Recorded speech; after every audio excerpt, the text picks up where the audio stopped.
ఈరోజైతే పన్నీర్ మసాలా కుర్మా రెసిపీ చూసేద్దాము. పన్నీర్ క్యూబ్స్ తీసేసుకొని తర్వాత టమాటో, ఆనియన్, పచ్చిమిర్చి, కాస్త కాజు, అల్లం వెల్లుల్లి పేస్ట్ అన్నీ వేసి పేస్ట్ చేసేసుకోవాలి. తర్వాత కొంచెం పన్నీర్ క్యూబ్స్ అంతా మంచి ఆయిల్లో ఫ్రై చేసుకుంటే కొంచెం మంచిగా టేస్ట్ వస్తాయి కదా కర్రీలో. నేనైతే దీంట్లో ఈజీ మెథడ్ చెప్తున్నాను, ఈజీ ప్రాసెస్ చేస్తున్నాను. ఎందుకంటే పన్నీర్ క్యూబ్స్ అన్నీ డైరెక్ట్ ఆయిల్లో అంతా ఫ్రై అయిన తర్వాత పేస్ట్ అందులోనే వేసేసాను, చూసారు కదా.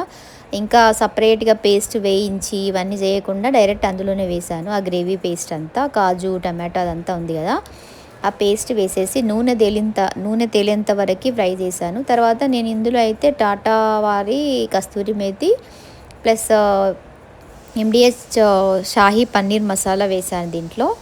తర్వాత ధనియా, కొత్తిమీర, జీరా పొడి, కారము, అవన్నీ మసాలాలంతా వేసేసి మంచిగా, చూసారు కదా, ఈజీ ప్రాసెస్ అండి. 5 మినిట్స్లో చేసేసుకోవచ్చు. పిల్లల లంచ్ బాక్స్కి అయితే మార్నింగ్ మనం లంచ్ బాక్స్కి అయితే ఈజీగా చేసేసుకోవచ్చు ఈ రెసిపీ. అంటే టమాటా గ్రేవీ మళ్ళీ వేయించడం అలా చేయకుండా డైరెక్ట్ వేసేసాను అన్నమాట. ఇంకా లిడ్ పెట్టి ఆయిల్ తేలేంత వరకు ఉంచుతున్నాను. చూసారు కదా, ఎమ్మి గ్రేవీ తయారైపోతుంది. కొంచెం కస్తూరి మేతి వేసేసి దించేసుకోవాలి, సింపుల్. దీనికి వేడిగా చపాతీలు చేసేసుకొని దాంతో సర్వ్ చేసుకుంటే పిల్లలకైతే బాక్స్ కూడా పెట్టించేయచ్చు. వాళ్ళు ఊరికే రైస్ బోర్ అయినప్పుడైతే ఇది చేసేయచ్చు సింపుల్గా.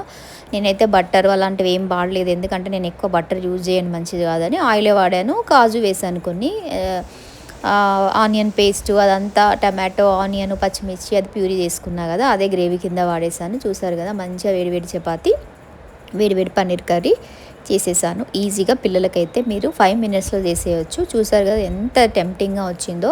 ప్రాసెస్ చాలా ఈజీ.